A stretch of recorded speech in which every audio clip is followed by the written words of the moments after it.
Hello and welcome to this week's edition of the Digital Shop Talk Radio. It's Wednesday, February 13th, 2019. My name is Tom Dorsey, and I'd like to welcome my special guest co-host, Frank Scandura. Frank, say hi. Good morning from Las Vegas. Hi, everybody. Good morning from Las Vegas. And we're really thrilled to welcome our two special guests today. Dynamic women in the industry, leaders in the industry. Teri Scafidi from Eastside Bavarian. Hi, Teri. Good morning. And Sara Savio from Sac Specialty. Good morning. Welcome, Sara. Good morning. We're really excited to have you on because today's topic, we're going to be talking about workflow management. And the three shops that we have represented in here today have really done a fantastic job of implementing the workflow management tool from AutoVitals into their business. And really the objective for today is to talk about why they did it, how they did it, and what the benefits of implementing that workflow management. And really what I want you to take away today is an understanding of how that workflow management steps implemented into your shops can benefit you and at least get you started on the path towards implementation. If you've been struggling to implement, this is going to be the show for you because you've got three people in here that have taken it really to the next level. So I don't want to bogart all of the time. Let's get to the experts. If you want to ask questions, we're live streaming to Facebook. Go ahead and chat in your questions there. We'll answer them live on the air, and don't be shy. So let's get it kicked off. Frank, if you want to kind of give us a background on what you've done with your workflow management in your shop and why it was important to you to have a tool like the AutoVitals workflow management. Sure. So for us, before we were paperless, 100% paperless with AutoVitals, we had a rack system. And a lot of people may be familiar with it, where you had a rack for new work going into the shop. Each technician had a rack for the work assigned to him. There was a rack for parts needed. There was a rack for waiting for authorization. There was a rack for everything. There was paper all over the place. So when we switched to AutoVitals and no longer had those racks, we had to imagine now, what are we doing in place of it?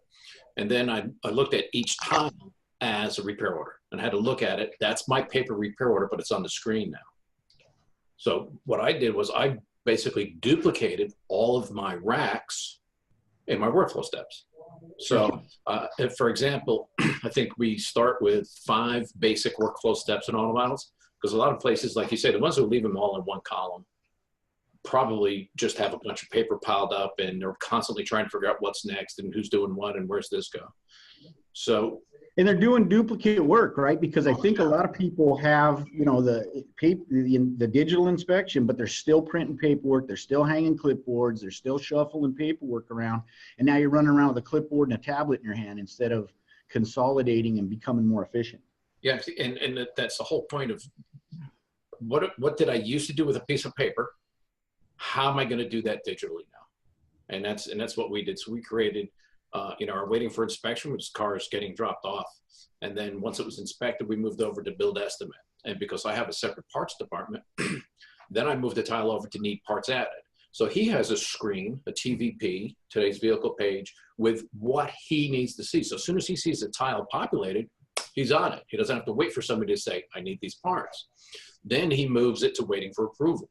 So once the service advisor sees it's there, then he knows, call the customer, and then authorized, then gets moved over to needs parts ordered. Then it's waiting for parts, and then it's waiting for work finished, quality control, car wash, and pickup. So I've got a step for every single person in the building. What was hard for a while was integrating my quality control workflow steps and my car wash workflow steps until I got over my own cheapskate. That's a real word. Tablets for everybody, right? Yeah. Also for like porters. What's that? For like a porter role. So you got a guy out in the parking lot just working. Yeah, and I know shops that give tablets to their shuttle drivers, and they're if you got a tow truck, you got a tablet in it, and now you can dispatch on the road and track where they're at. Teri, I was looking at your workflow the other day, and it's pretty awesome. It's really detailed out. How did you come to that workflow, and what's the benefits for you, and how you have your workflow set up? Oh, sure. Thanks for asking. I was looking back to see how long we've been with Auto Vitals. That's always a big question for folks. And this month will be our 5-year anniversary. So we came on very similar to Frank's setup, a lot of paper. We were actually doing, I think Frank and I talked about this before, we were actually taking pictures like Frank wasn't having, we had discs for customers for all the pictures we took, and we're like, we gotta find something else. So we were very, very fortunate to find you guys. Well, my background is HR and compliance. So outside of this, before helping my husband with the shop, I was in charge of a lot of operations. So for me, setting expectations, understanding workflow processes, continuous quality improvement, having people vested in that is really, really critical. So we were kind of fumbling along with some things for a while, growing as Auto Vitals was growing. And about 2.5 years ago, I decided that after having some of the correspondence and the meetings that we were doing with our teams, with like Team 25 and Team 29 with Auto Vitals, I put together a workflow process that was detailed, and everybody knew the areas that they were responsible for and the expectations. So, and I think I've shared it with Shani, a couple other people have it, so you may, and Chris and Nick, and I'm happy to share that with anybody. We took a morning, we actually closed, we closed the morning, we didn't open for about an hour and a half after we normally open, and we had every single person on the team in a team meeting, and we went through, I had workbooks made up for everybody, everybody understood the process, they had their tablets with them, as well as we had our desktops up there, and we walked through and made sure everybody understood what they're responsible for, why they're responsible for it, and they had a base understanding of what each component was in that workflow. So it's pretty detailed, but it really set the stage for people to understand why we're doing what we're doing and why it's so important. Whether you're, like Frank was saying, we have a dedicated parts department. In our big workflow on the TVP, you'll see pull parts, but he actually has his own workflow behind the scenes, his own TVP. Yeah. It tells you exactly where he's ordered the parts from. So he's got yet another workflow so that everyone can see, oh, those parts are coming from IMC, or they're coming from WorldPack, or they're coming from Bellevue BMW, wherever they're coming from. So the folks can know at any given point in time, they can know exactly what's going on with their car, the people within the organization, where things are at, and they don't have to run off and ask somebody. It's all right there in front of them. And then they also know, like Frank was saying, oh, it's in creating estimate. Guess what? The inspection's done. It's time for me to create that estimate, send this off to the customer, make the time to make sure that we've called them to follow up if they haven't already called us to discuss what we found on their car. So really setting the expectations for us with our team was a big turning point. So, and that's a great point, Teri, because, what Teri's saying is that because of the way the workflow management tool is so flexible, you can, it's how to eat an elephant one bite at a time. And so if you have a big complex process or something that you can't really, you're struggling to overcome the challenges and the hurdles that are in that process, break it down and start to specialize. And so she has a workflow specifically for a role. It might only have 1 or 2 steps in it, check the vehicle in and hang a sticker or whatever. But if it helps to compartmentalize the process, then the process becomes more manageable. And if it's more manageable, it's going to become more efficient. Mm-hmm. And so really look at your process from that perspective to see where you can specialize and break down the workflow to make your staff understand their responsibilities better and then execute better. And for you, really get a big picture of how everything's working together so that you can find bottlenecks in that process and then continue to refine and work to improve. So Teri, let me ask you, once you implemented that workflow, what were the results? What benefits did you achieve?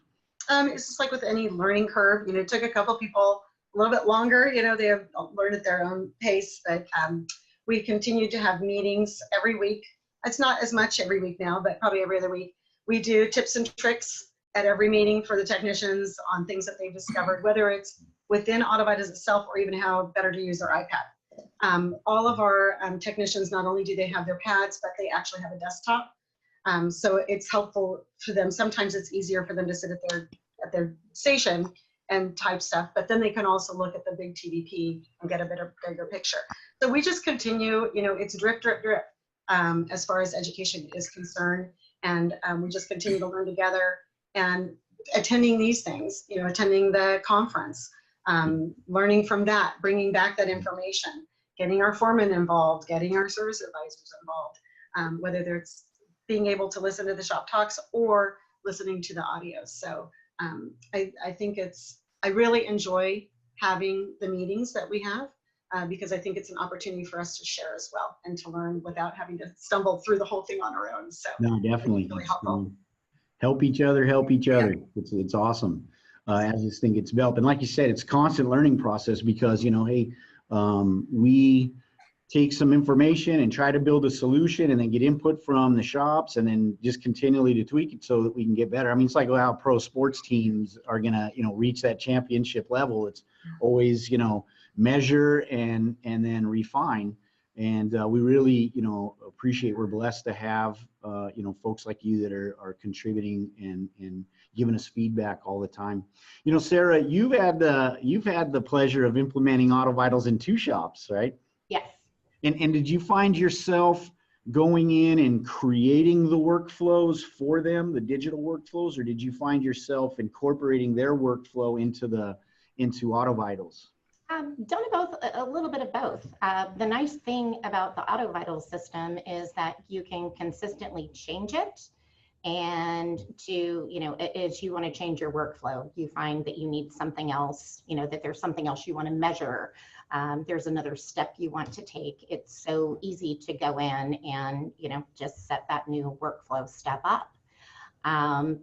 What I really like most about the system and where I find it helps us the most is when we started integrating the workflow notifications to the customer. Oh. So by setting those expectations, we're able to set our workflow up so that we're not setting ourselves up to fail. The customer's receiving the inspection when we want them to receive it. And then we know that we have ample time, to allow for that phone call back if they haven't called us within 20 minutes. We're finding, by setting the expectation and then following up, we can see that they've been opening up the inspections, looking at the pictures, how much time it's taken, that it really has a big impact on how the rest of our workflow goes. And that has been extremely beneficial for the shop. Yeah, that's fantastic. And so you had mentioned, about going in there and setting up your automatic notifications. So can you kind of tell the listeners a little bit about, once you establish those automatic notifications, what benefits did you notice? I mean, did you find yourself getting more free time at the counter because a lot of that stuff's getting done for you? And then how are you able to apply that free time, if any existed? I don't want to put words in your mouth, but what did it end up turning around? I mean, from an efficiency perspective for you at the counter? Sure. So the expectation at drop off is you're going to receive, the notification once the technician is complete with the testing and the inspection. At that point, go ahead, click on the link, take a look at the pictures and all of the notes. And at that point, you'll know that we're working on pricing and options. And then really bringing it home with them. Once you receive that notification, take a look, and they need to very much buy into that. And then the next step is that once we have pricing and options ready for you, you're going to receive the next workflow notification that says, call Sarah for pricing and options. So at that point, I know, that I sent it correctly. We have the time for the customer. What it helps to do, it prevents those phone calls in between. If you have those long diagnostics or, you've got a busy day, you definitely want to make your status calls. But as far as setting the expectation, we're just getting less calls, coming in. Do we have any answers? What's going on? We're managing our time as opposed to being reactive and having to deal, it's just the expectation, and everybody understands it. So what would you say is the big, like if you had to give advice to folks that aren't using the notifications in their workflow, what would you say is the biggest thing that they're missing out on? the biggest thing I think that you're missing out on is that opportunity to, express once again, and we'll keep drilling this in, set the expectation so it works in your schedule. If you know you've got 4 estimates ready, you can spread out when you're sending those inspections so that you're going to be ready for that customer in 20 minutes for that phone call. So you don't have to let the customer drive your process. By setting those workflow steps and notifying the customer, you're going to find that you're driving the process the way it works for you. Yeah, that's super smart.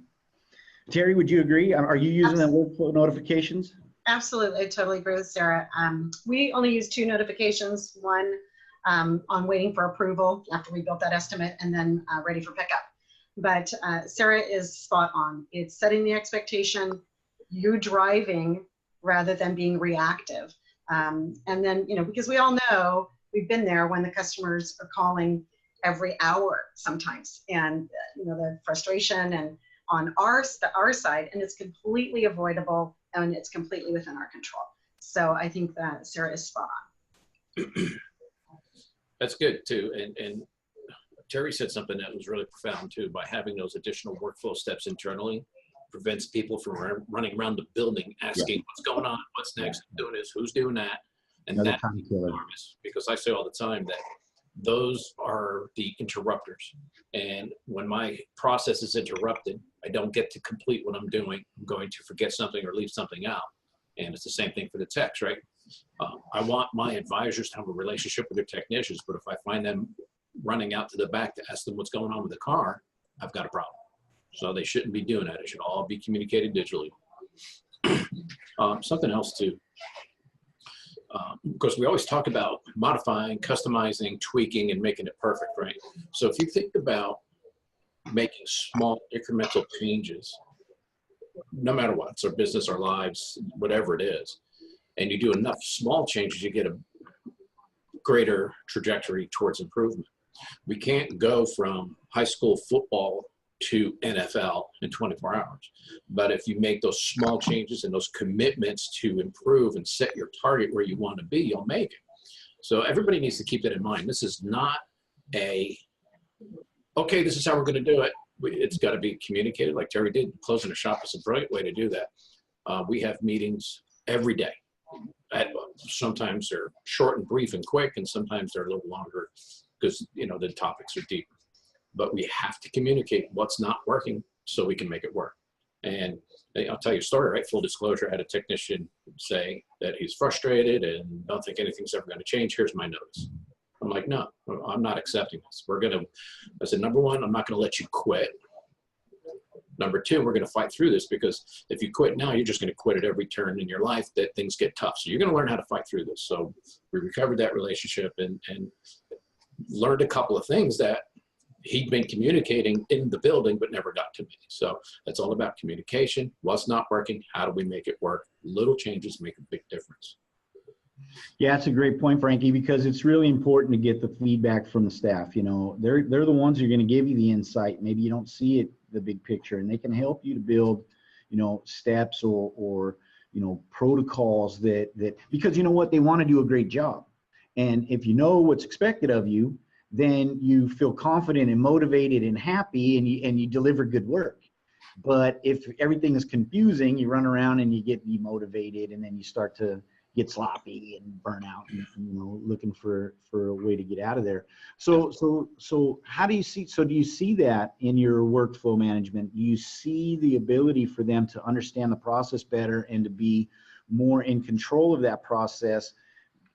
Is there a result in the quality of the work and the efficiencies and productivities of your technicians? Absolutely enormous. Just being able to know what's going on with the vehicle, glancing at my screen, changes everything. Yeah. It's really amazing, because in the old days, is it in this rack? Is it in that rack? Is it in this rack? And then, asking 17 people the same question to get it's ridiculous to do it that way. When you really think about it, going back to paper is ridiculous to just even try to imagine it. And just sitting here, I'm taking notes, right? So I'm writing my notes out.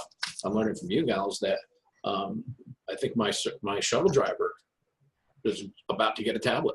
And he's going to put on there, we're going to assign a ride to him on the tablet. He's going to get a notification, and he's going to know what customer needs a ride. And it'll be pick up or drop off, and then he'll put on his workflow step that he's doing it. Nobody will have to question where he is anymore. So, you know, little changes, right? Little bang. You know, a little nugget here, a little nugget there. Pretty soon I'll be able to do this from the beach. That's the ultimate goal, right? You just got to get better weather. Ron Haugen's got that locked up. If you saw last week's episode. I saw that, yes. He figured it out. A lucky guy. No, we lost Teri. She had a customer. Because that's what happens when you're an auto vital shop. You got lots of customers. They're busy.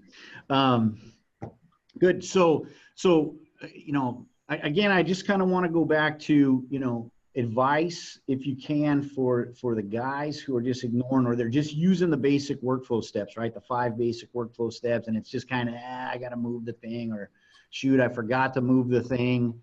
Why should they want to move the thing? Why should they want to be managing those vehicles and have, you know, a robust, I'll put it that way. It doesn't have to be, you know, down to, you know, 400 workflow steps, but why should they have a more robust workflow than the 5 basics? And, you know, open it up. You guys just jump in. Don't be shy. Well, I think that when you have more workflow steps, the common goal for any shop, I believe, it should be is, you know, we want to get the vehicles in. We want to take care of our customers.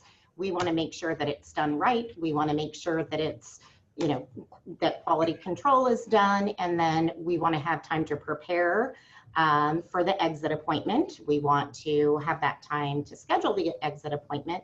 And then we want to know that we are, you know, informing the customer that it's ready to pick up. So, you know, with the goal that we're not going to have 10 customers sitting at the lobby all at 5 o'clock to pick up all at the same time. So all of these things are, you know, to a certain degree, very manageable. You can't always manage when somebody's going to get off work or if they can leave early. But by following, you know, the individual workflow steps, your chance of having your day become much more manageable and a lot less chaotic. That's what all of this does. It's for everybody to know what's going on at a glance, right? Even if you have just one column, I told my techs, yep, here's a column of cars that are not assigned for whatever reason. If they're not assigned to anybody yet, so if you need work, just look there. Yeah, right? yep. Because service advisors, right, we all know they get busy running around with their heads on fire and may forget to assign a car. So don't wait for someone else, take a glance. So there's reasons that this just helps everybody know what's going on. And I've often said that, you know, sometimes technicians need to spend a few hours up front just to see what really goes on up front, because they have no clue. They think it's just like a cakewalk, nice air. You're having coffee. Right. Take an occasional phone call. What an easy life. But there's a lot more to it. So, and then as many workflow steps as you need from whatever you are used to doing, right? When I was training, I told people, whatever you did with paper, create a workflow step for them. That easy. Whatever you did with paper, create a workflow step. Exactly. That's how you really truly transition into the digital realm. Start to map it out. Precisely. And yeah, and that's great, you know, because tomorrow's webinar with UVA, the Digital Shop Talk webinar, it's 10 a.m. Pacific time. Check your inbox, because, you know, if you're subscribed, then you'll get the notification. But that's really going to be, you know, taking this discussion that we're having and then putting it into practice and getting it in there and showing how to do the setup and the implementation. And so if you're looking at, you know, ideas, just like Frank said, if you're looking at ideas, or, you know, you've been wanting to maybe try something out, get in there and ask questions and learn that information. Reach out to these folks on Facebook, because they're going to help you out. And you know, like I said, it's just, you know, baby steps, one bite at a time. Frank, what would you say, you know, if I'm just using the 5 basic workflow steps, what workflow steps do you think that I should be considering? What let's say top 2 workflow steps should I be considering adding to my workflow? I think sometimes, you know, depending on how many people are there, but let's say something like customers been called, waiting to hear back, might be one that you could create. especially if you're doing a lot of overlap work, right? So my guys concentrate on their own customers for the most part, but they know when they're expecting to call back. Parts, waiting for parts is a huge, right? And this way, when a parts vendor shows up, I look at, hopefully you guys are using your RO numbers as your PO, right? Your purchase order number. So this is, RO 25100, bam, 25100, just move it over. And it's really, and it's more than just clicking and dragging it over. There's a number of ways to move it from one workflow step to the next. So shouldn't be a big deal. It's just, again, they take those little incremental changes, they become muscle memory and have big results in the end. Yeah, and then you get the timestamp delivery, right? But yeah, here's another big one a lot of people forget, sublet, right? Oh yeah, sure. But even if it's a windshield company coming into your parking lot, if you don't have that workflow step, you may lose track of that car. Hey, what's going on is going to be a big question. So if you have that workflow step, everybody can see, hey, that's over at sublet. And you can even, if you do a lot of sublet work, you can create a workflow step for each type of sublet. So whatever you need to do, just think about, how do I know what's going on with this vehicle? What's the best, most practical way to do it? Create a workflow step for it. I think we've got a total of 12 workflow steps. We're going to have 13 now after today. But yeah, no, that's great. I mean, that's highly manageable. What about you, Sarah? What would you say would be your top two that people should consider if they're only using the 5 basic? From an advisor standpoint, I would say the building estimate separate. So, and that's where you're sending the information to the customer. And, definitely citing that waiting for approval as when the customer gets the message, you're ready for them to call you.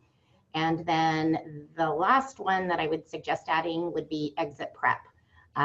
That's when you're going into, setting your next appointment, using the CRM Now features. That's when you get everything ready, any handouts, whatever the case may be, and, scheduling everything out. And that's going to be the best for retention. Take that to the bank, folks. That was genius advice right there, because what they're saying is that you're making sure each and every vehicle is prepped for delivery. No more embarrassments when the folks show up. No more forgetting to sign them up, get them set up for their reminders and service, and start to schedule out the maintenance service reminders instead of just blasting it all out there and hoping and praying. Really take the time to prep and then deliver. And I'm sure your customers appreciate that. Absolutely. It's good stuff. Good. Yep. Write that down. And you can always find Sarah on the Facebook forum, so don't be shy. Just ping her. And she loves to help folks, and she'll help you. And so if you're looking at this, you're missing out. And this ain't a sales pitch because you're already paying for it, right? Use it. Implement the workflow steps into your shop. Start with like these ideas you just got. Vehicle prep, the sublet stuff, the waiting on parts is huge because you can start to timestamp those if your guys are using the workflow correctly. And now guess what you can do? You can start analyzing that data, look at vendor performance, look at bottlenecks, look at, start to see that certain vendors take longer to get certain parts or whatever it might be, or certain makes and models in your area. You're struggling to find parts, find better solution, deliver faster service, and just have a more efficient shop. I think that this was a solid, a solid show for folks that are considering it and looking to it and seeing that, it's like anything else. Baby steps, put it in place, measure it. If it's working for you, fantastic. Build on it from there. If it's not working for you, tweak it, ask some questions on Facebook, attend the webinars, attend the Digital Shop Talk Radio, and get these folks to help you out and get that stuff working for you. And it's going to be a big benefit. And like Frank said, eventually you find yourself sitting in a lounge chair on the beach and collecting checks. So guys, I want to thank you very much for attending. We are up and out of time for this week's episode of the Digital Shop Talk Radio. I want to thank our special guests, who had to go make some money in the shop, Teri Scafidi, Sarah Savio. Thank you very much for coming in, Sarah. You are awesome as always, and we really appreciate your insights because, she's a superstar. And my co-host with the most this week, Frank Scandura. Thank you very much, Frank. Always appreciate your insights, man. Always appreciate everything you do to help the industry and help folks that are going digital in their shop. Thanks again. Nice talking to you guys. Have a great day. Thank you. Tune in next Wednesday, 10 a.m. Pacific, Facebook Live, and next episode of Digital Shop Talk Radio. We'll see you then.